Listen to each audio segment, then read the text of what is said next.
Baxmayaraq ki, məni 19 sentyabr 2010-cu ildə ilk dəfə oğrayıb aparıb dəlixanaya yerləşdiriblərsə və orada mənə iynə vurmaq istəyəndə, onda mən məcbur olub demişəm ki, mən Mehriban xanım Aliyevanın anasının dayısı gəlməyəm. Ondan sonra mənə iynə vurmadılar, yoxsa vurmaq istəyirdilər. Və şöbə müdürü Gülzar Abdullah dərhal harasa qaçdı. 10 dəqiqədən sonra gəlib dedi ki, Ali xanım, sizi sabah komissiya olacaq, buraxacaqlar. Və komissiyada yazdı ki, mən tam sağlamam. Baxmayaraq ki, bu cinayət bu günə kimi araşdırılmamış qalır. Bu cinayətdə külli miqdarda rüşvət alan Sabay Ram prokuroru, görbagör, üzr istəyirəm, Şirxan Adgözəli və Natiq Əsədovun cinayətləri və korrupsiya faktları örtbasdır edilir.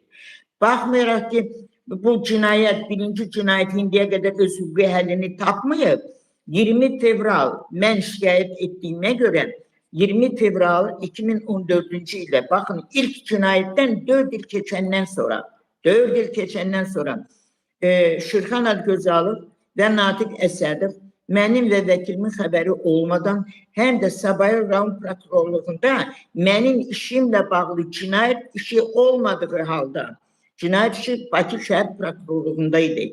Bunlar şərəfsizlər, üzr istəyirəm ifadəmə görə, Sabay Ram məhkəməsinin hakimi Azər Tağıyevdən gizli qərar əldə edərək və məni ikinci dəfə 9-cu polis bölməsinin tədqiqatçısı Fazil Mahmudov, Sahib Seyidov və YPX işçisi Azad Rzayev tərəfindən günün günorta çağı küçədən oğruluyub BMW maşına 90 SR 105 nömrəli dövlət nişanlı avtomaşına basaraq yenə də məni ikinci dəfə yerləşdirmək üçün psixiatriya xəstəxanasına aparırlar.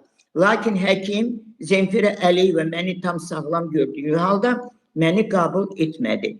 Bu cinayət də bugünə kimi araşdırılmamış qalır və hüquq mühafizə və prokuror orqanları açıq-aşkar mənə, vəkilimə bildirirlər ki, bu cinayətlər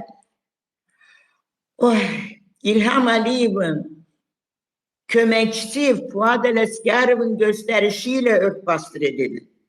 Bir fikir verin, baş prokurorluğunda prokuror, onun adını çəkmək istəmirəm, amma lazım olsa başqa yerdə çəkəcəyim, qayıdıb mənim tanışıma deyib ki, Aliyə xanımın məsələsi heç vaxt həll olunmayacaq. Fikir verin, 15 ildir ki, bu cinayət öz hüquqi həllini tapmır.